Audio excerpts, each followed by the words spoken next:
First story. Dying OP gave his guardianship of his son to his aunt over his mom. Now mom is furious, demanding why he is taking away her only memory of him. I, 21, have a son who just turned 1.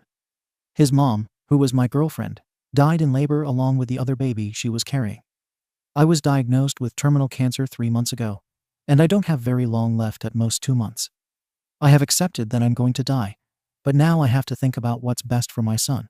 I had to decide who my boy would go to, and I thought my mother, 55, naturally. But then I started to think of her situation, as my older brother, 29, lives with her along with his 5 kids, all under 5, and I decided not to, as mom works, and my brother, TBH, isn't really raising his kids, more dragging them up, and can be neglectful. I wasn't going to put my son in that environment, as I want someone to actually care for him. So I then thought of my aunt, 33, on my dad's side. She is a good mother, and her husband is a good father to their 3 girls, and I know they could provide for my son. I asked them, and they agreed. My mother, however, found out that I wasn't leaving my son with her, and she got angry with me, saying that she's losing me and now losing her grandson. I gave her my reasons and said that she realistically can't raise him, while she's basically raising a man-child and his kids. It all ended in an even bigger argument, and now I'm cooling off at home. I understand that things are terrible for her right now, as I won't be here soon, but my aunt is a much better choice. It's not like my son won't know who she is, as the walk between her and my aunt's is only 5 minutes. Am I the arsehole? Update. First, I'd like to say thanks to everyone who gave their suggestions and well wishes. Unfortunately, I didn't get to read everybody's comments, as there were too many. But thanks to everyone anyway. Now on to the update. I gave my mother a few days to calm herself down before speaking to her again, and she eventually came around. She recognizes that it's not optimal for my son to stay with her, and that he would be better with my aunt. She knows that my brother is a slob, and is giving him a good kick up the arse to get his life together and SHT. I have spoken with a lawyer who has helped me with a lot of things, including getting my son legally adopted by my aunt and her husband. He will still be staying with me until I pass. As a lot of you suggested, I made recordings and videos of myself, giving him advice for his milestones. For example, when he loses his first tooth, turns 10, 13, 16, 18, 21, his first girlfriend or boyfriend if he likes. I've made a video in case he is in any way LGBT+, leaves secondary school, goes to university, gets married, or has any kids. There are also things I've put into writing, like how his mother died, and that he was supposed to grow up with a twin brother who also sadly passed. I've also had my lawyer help me set up a little trust to will him £40,000 from my girlfriend's father when he died. She put the money in a joint bank account that I got when she passed in case he needs help with university or decides to go traveling. All I have to do now is enjoy the time I have left with him. I've moved my younger brother into my flat so that there will be someone to find me every day when I go. When I'm gone, I can at least be comforted by the fact that the son I love so much is being taken care of, and that I will see the girl I love again and our other angel, whom I never got to meet. Thank you all again. Edit. This is OP's brother writing this edit. He has since died. OP's brother has since made a post on his account to grieve the loss of his brother. My brother is dead, and the family can't handle it. This account isn't mine, but it was the one my brother had when he needed advice for his son. He has since died. Terminal cancer killed him in his sleep about 3.5 weeks ago, and my family is in bits over it. I was living with him in his final months to help him look after his son and keep an eye on him. I was the one that found him, and I'm constantly going back to the night before, when we had a few drinks and played on an old PS2, revisiting our childhood. The last time I saw him alive, he said he was going to bed, gave me a massive hug, and checked in on his son before calling it a night. The next morning, when I found the body, I called my mom, and I called my dad. I was so scared, I didn't know what to do. The next thing I remember was his body being taken out of the flat. Since then, we've had the funeral. My nephew is now living with my aunt, and the family is just constantly going over things. Mom feels guilt over the arguments she had with him. Dad feels guilt about leaving when we were all younger, and my older brother hates himself because he feels like he was a terrible sibling. Why was it him who got cancer? He had already been through so much, and now he is gone. How is that fair? How will that little boy of his grow up, not knowing who his daddy was? I've been over to my aunt's every day to see him, and to feel close to my brother. But I'm just keeping going from sad to furious with some occasional numbness. I know a lot of people on here spoke to him, and he was so grateful for their advice, and I want to say thank you to them. But now I want to know, how do I deal with his loss? Second story. OP's obsessive husband couldn't stop including his female nemesis, and how much he hates her. Turns out he is cheating with her because she makes him alive and hopeful, so OP served him divorce. Now he wants reconciliation. I have this itch in my brain that I need to scratch. I 32F have been married to my husband 33M for 5 years now. Recently, about a year ago, my husband's office hired a new employee. Let's call her Jess 25. My husband would often complain about how stupid she was. Here are some lists of complaints. She always tries to act smart even though she is a kid. She always laughs at silly little things, which he finds annoying. He sometimes criticizes her carefree nature. He once told me she was dressed like a clown, she just wore red lipstick. It feels like every time he comes from the office, it is always him complaining about her or what she did. And usually it is just some normal SHT. He told me Jess teases him by calling him an old man. He really hates that. It feels like this girl Jess is always on his mind. The other day, we went shopping. I really liked a red shoe and asked my husband how I looked. He said it would look gorgeous on me. Then, out of nowhere, he said, "Thank God you do not have stinky feet like Jess. She always wears shoes that look weird on her." And then he proceeds to say how much he hates her, and that she is his nemesis. This was clearly out of nowhere. The thing that confirmed my suspicion is that he follows Jess on Instagram. We were sitting on our couch. I was watching a movie, and he was scrolling through Instagram. He was on Jess's page, literally binge watching her content. I mean, if he hates her and hates everything she does, then why is he stalking her? I did bring it up, and he said that I was being ridiculous, and that I should know that he hates Jess. So thinking that there is something going on is making me look insecure. I do not know what to believe. My instincts tell me something else, but logically, if he hates someone that much, he wouldn't bring them up in every conversation. Where do I go next? Comments. Noticing loops. He's obsessed. He uses hate as a cover-up to explain why he's thinking about her so often. It's also a handy tool to gaslight you by suggesting you're crazy for thinking anything is going on because he obviously hates her. Come on, the guy brought her up unprompted. He's 33 years old. Call his arse out. Perfect judge. Before the OP even mentioned Instagram, I suspected something else like this. It's bizarre and unhinged to just hate someone for no reason and mention their feet unprompted. Why would anyone do that? Something doesn't add up here. OP. I feel like there is something he is hiding from me. Ever since Jess came, he has been more secretive. He always puts his phone down. Update. 5 days later. Well, I have answers now. They were having an emotional affair. I learned of it when I checked my husband's phone. Don't give me all that crap about privacy. I pressed him hard on it, and he admitted he has a thing for her. He had taken a day off from work so that they could go hiking or just hang out. He swears he didn't sleep with her or kiss her. I'm not sure about that. Their chats look more like banter. I asked him if he liked her. He was hesitant, but eventually admitted having a crush on her. I asked why. Why does he have a crush on her when she is not someone he likes? His logic is, she makes me feel alive. She makes me do crazy things, and she has an energy that makes me feel special.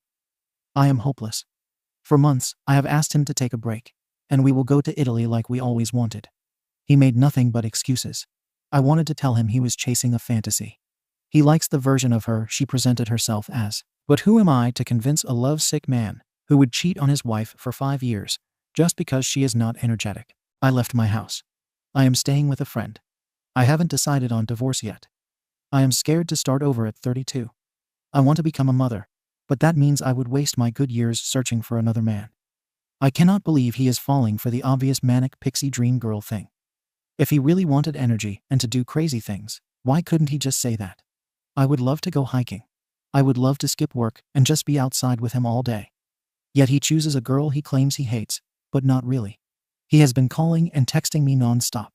He wants to work this out. He even offered to quit and change jobs. But that's not going to solve anything, will it? Comments. Wolverino 8799. If the house is in both of your names, move back home and ask him to leave. He cheated, and he should be the one to move out. Speak to several divorce attorneys in your area and pick one. Start the divorce process. Has your husband tried to contact you? Has he cut his affair partner off? OP. I don't know. I haven't talked to him in 2 days since I moved here. And the house belonged to his grandma. But I don't want the house. We have spent some good memories there, and those are all tainted. His defense is still that I shouldn't feel too bad because he never had a physical affair. Update. 8 days later. I do not know how to start this update. For those of you who don't know, yes, I am taking the divorce route. I do not think I can reconcile with him after what he confessed to. The day after I made my last post, my husband asked to talk to me. He said he is ready to be truthful because he doesn't want this to ruin our marriage. He is willing to try therapy and counseling. He said he does have a crush on her and oftentimes fantasizes about Jess. But they are just fantasies. Nothing more. He confessed that though there hasn't been any physical touch or contact, he did have a moment of weakness, and they masturbated in front of each other. He swears he didn't touch her. They just jerked off in front of each other in his car. It was Jess's idea. She knew about his crush, but she has morals, so they found a weird loophole. I wish I was joking, because this sounds unreal to me. He is still insisting that was the only sexual thing they did. Nothing more. He has been begging me to come back home. He went from begging to blaming me, and when I said I wanted a divorce, he was cursing me. I have served him. I have yet to hear from him or his lawyer. I know some people will say I am making a huge mistake, and that I am throwing this out easily, but I do not think I will be able to trust him again. If there is no trust in a relationship, then what is there? I am surprised my parents were on my side. My mom told me I shouldn't have to beg someone to love me or respect me. His lying to me was a huge disrespect. A relationship cannot survive if there is no respect. Also, I think I offended a lot of people in my last post, because they thought I was saying women over 30 are old. I do not think so. But I grew up in a culture where women over 30 are considered leftovers. Though my parents and family members do not think that, there are people around me who do, and it has been ingrained. I have tried hard to unlearn it, but there are some remnants. I do not know what the future holds for me. I am too depressed and angry to think that. P.S. Yes, I am in therapy. I have been in and out of therapy since 25. Comments. Francesca. That's a really hot sexual scenario to do with someone. It's totally worth leaving him over. Cheating, in my opinion. OP. He still insists it is not cheating. Because of this, they never touched each other. Sick at all. He can insist on everything he wants, but that doesn't make it so. Just a slice of hope. Oh, he's lying, and it definitely was more trickle truth. He's having a full-on emotional and physical affair. Find him the book or PDF of Not Just Friends by Shirley Glass. You also need an STD or STI test as soon as possible. Update. 4 months later. Hi everyone, it's been a long time. I was busy, so I couldn't post much. The good news is that I am officially divorced. As many of you suggested, I didn't get a house in the divorce like many of you suggested. Honestly, I didn't even want it. I have been living with my parents for a while. I know it stinks because I am in my 30s and have to start at zero. There were times I wanted to stop the divorce and reconcile. But the disrespect towards me and my marriage is something I cannot get past. I know many people have PM'd me to reconsider it. But I'm sorry to disappoint you. As for my ex, he is dating his nemesis. He still insists nothing more happened. They didn't have sex. The biggest plot twist for me was when I learned that he and his mistress are in an open relationship. It was funny to me. But now I don't have to hear from them. I am not dating anyone now. Maybe take a break from dating. Thank you all for supporting me. Reddit has been a great distraction for me during these tough times. Comments. Majestic Post 1684. Congrats on being free from the train wreck of your ex's life. But I do wish you well in life. I was in my mid-30s after my divorce when I started again. I'm turning 40 this year, and I'm a mom to a 9-month-old baby. Third story. OP uninvited her entitled parents from Thanksgiving after they referred to OP's brother's baby as their first grandchild in front of OP's 3 adopted children, causing them to be traumatized. Now, the brother demands an apology, or he will walk off. I 32F have been with my wife Ava 34F for 8 years now, but we've been married for 5 years. She was a single mom of 3 kids when we started dating. She had 2 daughters now 10 and 12 and a son now 16. I've watched these kids grow up. I've read the bedtime stories, done bath time, the first days of school, PT, meetings, all of it. I very much consider them to be my kids, and they've been calling me mom for almost 6 years now. My brother Ivan 28M just had a baby girl with his fiancée Sarah 27F. I love my niece, and my kids adore their cousin. My kids have been the only grandchildren on my side of the family since Ava and I got together, and there's never been a moment where the kids and my wife were treated like they didn't belong. My brother is their uncle, my mom and dad are their nana, and pop. The kids see my family as their family, and I always thought that my family felt the same way about them. The kids and I were over at my brother's house just hanging out, and my parents ended up dropping by with gifts for my niece. Ivan laughed when he saw the toys and told our mom and dad that they were going to end up spoiling her rotten. My mom said that since my niece is their first grandchild, of course they have to spoil her. My kids were sitting in the living room with all of us, and my youngest daughter looked hurt when she realized what my mother said. My son and my 12-year-old didn't fully react to it, but I could tell it bothered the both of them too. Sarah spoke up and said, "Oh, you mean first grandbaby, not first grandchild?" My dad shook his head and replied that my niece was their first grandchild. I didn't want my kids to keep sitting there and listening to that, so I handed my son my keys and told him to wait in the car with his sisters. When they were gone, I asked my parents why the hell they'd say that my kids weren't their grandchildren. And my mom said they couldn't be their grandchildren because they weren't really my children. My wife and I were going to be hosting Thanksgiving at our house this year, but I told my parents that if they didn't view my kids as their family, then they could just host a meal at their own house with their real family while I spent the holiday with mine. I left before they could say anything else to me, and my wife and I have reiterated to the children that they will always be my kids, and I will always be their other mom, regardless of our DNA. My brother is pissed at me now because he thinks I reacted too harshly and that I should try to see where my parents are coming from. My mom texted saying that she and my dad love the kids, but they still aren't their grandchildren, and she hopes that we can come to understand that because she doesn't want this to ruin my niece's first Thanksgiving. I haven't replied back. I meant what I said, but I'm worried that maybe I'm reacting too harshly. Ita info. I adopted all 3 of the kids about 4 years ago, so they aren't just my parents' step-grandchildren. Even if I hadn't legally adopted them, they'd still be my kids in my eyes. Edit note 2. My wife's parents don't have a relationship with the kids. When my wife came out, they pretty much stopped speaking with her entirely. Their biological dad is not involved, and neither is his family. He lost his rights to the children before Ava and I started dating. The 10-year-old has never met him, the 12-year-old doesn't remember him, and the 16-year-old wants nothing to do with him. My parents wanted the kids to call them Nana and Pop. I didn't make the kids start calling them that. Relevant comments. The worst part of it for me is that they said it in front of them.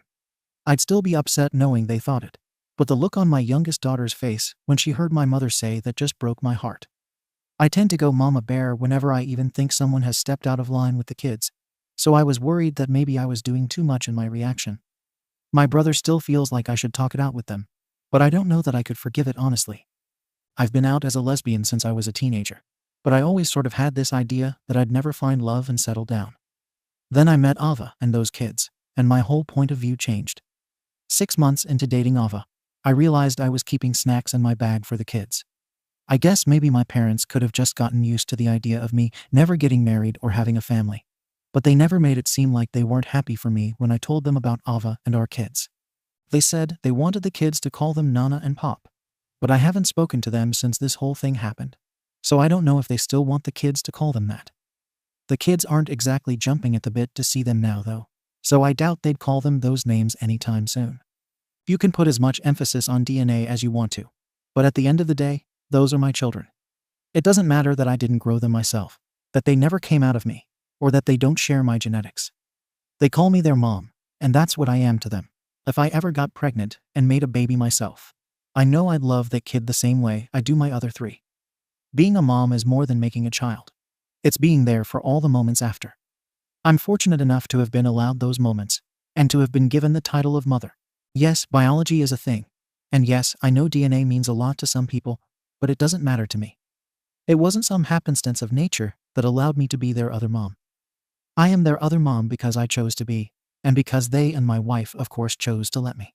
It's not a substitution, because I don't believe that there is one default or correct way of creating a family.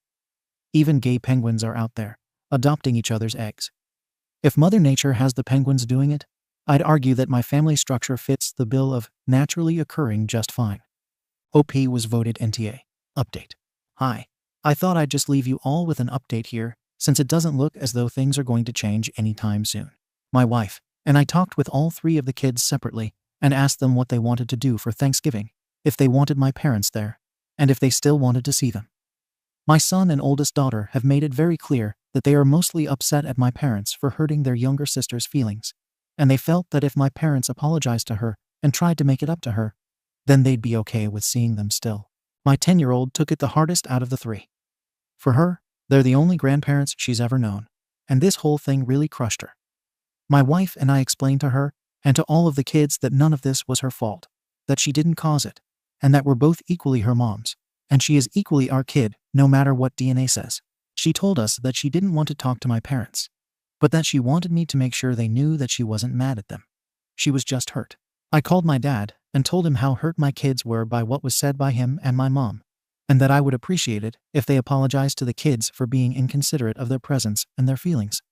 My dad said that he and my mother never intended to hurt the kids' feelings, but they can't change the fact that those aren't their grandchildren, and that the kids shouldn't be so upset at the truth. I hung up on him. I know I can't make them view my kids as their grandchildren, but the fact that both of my parents are being so inconsiderate of the fact that they seriously upset my children just makes this whole thing even worse. I texted my brother and told him that I was sorry if he felt like he was being put in the middle of something. But as a parent, my priority is my kids, and I won't apologize for protecting them from what I think will hurt them further. I guess Sarah talked to him or something because he apologized to me and said he'd like for his daughter to have Thanksgiving with her aunts and her cousins. I also thanked Sarah separately for offering to help my parents out and trying to salvage the situation. She's a total sweetheart, and I love her. Thanksgiving is going to be hosted at my house, just without my parents there. It's unfortunate, but like I said, my kids are my priority, and I refuse to have them sit at a table with people who can't even take a minute to show them some empathy or basic kindness. I didn't expect that post to take off the way it did, so I wasn't able to respond to all of you, because there were just so many. But I really appreciated all of your feedback and suggestions. Thank you for watching the video. If you are interested in listening to these kinds of stories, we've got more in store for you. Simply subscribe to our channel, hit the like button, and share it with your friends.